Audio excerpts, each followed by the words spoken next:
When we talk about aliens or UFOs, we usually think about what we see in movies like Man in Black or Independence Day. When we talk about aliens in real life, we usually first think of the Roswell incident or Area 51. But there's a document that dates back 500 years before the Roswell incident. A document that shows something so unusual that it still can't be fully explained today. Let's talk about it. On April the 14th, 1561 in Nürnberg, Germany, the people of the town had just woken up. The sun was still rising while they were getting ready to start their long work days. One of those people was a man named Hans Glaser. Today we would probably call him a reporter, but back then he was known as a woodcarver and printer. He was alerted that something was going on by a loud commotion that morning outside of his window. When he got outside, he was met with hundreds of people crowding the already small streets of the town. They all had one thing in common. Their gazes were fixed on the sky. High above the city, something truly strange was taking place.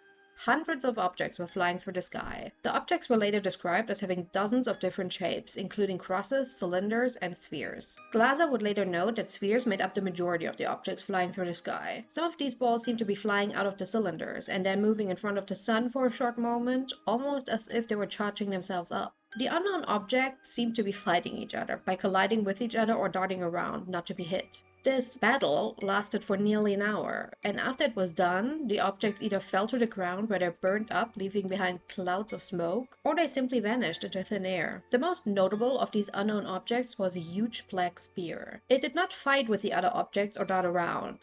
It simply stayed still in the sky until it disappeared. As you can imagine, the people were shocked by what had transpired that morning, and the news spread like wildfire. This was especially noteworthy because in 1561, news didn't spread easily. But one of the main reasons it spread so quickly was Hans Glaser himself. He immediately went back to his workshop and started carving wooden images of what he saw that morning. These carvings survived in a Swiss archive until today and are the only images we have of the fateful April day. There are plenty of theories on what exactly the people saw in the sky that day, but back then the common conclusion was that it must have been something godly. Obviously, no one during that time had any idea or concept of extraterrestrial life, so God was the only explanation they could come up with. This is also noted by Hans Glaser, who described what he saw that day under his wood carvings as a godly intervention or a sky battle. Nowadays, historians have some different explanations, so let's go through them. While 1561 is already firmly part of the early modern times, food control was still very much medieval. While farmers could identify some diseases of their wheats and corns, others remained largely hidden, including a fungus called ergot. Ergot, or claviceps, usually has one of two progressions in humans, one being more severe than the other. The often fatal one causes the stop of blood flow, which leads to the loss of limbs. The other progression are severe hallucinations. And these would obviously cause people to see objects flying around. And we can note that the people saw only objects that they could describe the shape of. There are several problems with that theory though.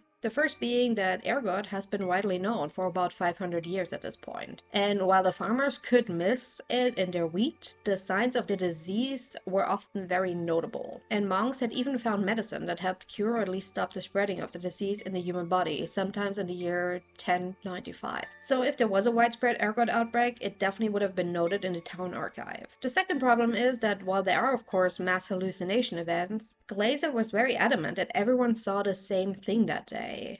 And it started at the same time for everyone. And while the hallucination progression ergot is a lot less fatal than the other one, people still have high fevers and can barely get out of bed. Another explanation historians have come up with is meteor showers. Now, to be fair, I think this is the most unlikely explanation. While the people might not have seen an actual meteor before, they have definitely seen shooting stars. And fireballs falling from the sky are also described in the Bible, and these people definitely have heard about that. While meteors would explain objects falling down and burning up, they don't come in shapes like crosses or spears. They also don't hover in the sky and quickly move around. There are also two atmospheric phenomenons that kind of go hand in hand and are often used to explain what happened in Nürnberg that day. One is called skydogs, the other halos. Halos are used as the most common explanation for that day. Both of those phenomenons are caused by ice crystals in the atmosphere. A halo is a bright, complete ring of light around the sun or moon.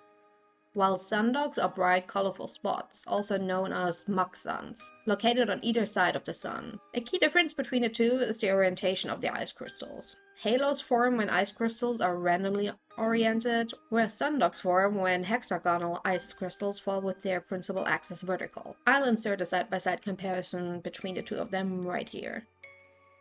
Now, if people would have only seen round objects that day, both of these phenomena would definitely explain what people saw that day. But neither halos nor sundogs create objects like spears or crosses. Another, much more simple explanation is that Hans Glaser was a liar. As I said before, today we would call Hans a reporter, but he would not have worked for the New Yorker. He created broadsheets, and those were used for one of two things, either to spread gossip or as propaganda. Hans was also a Protestant.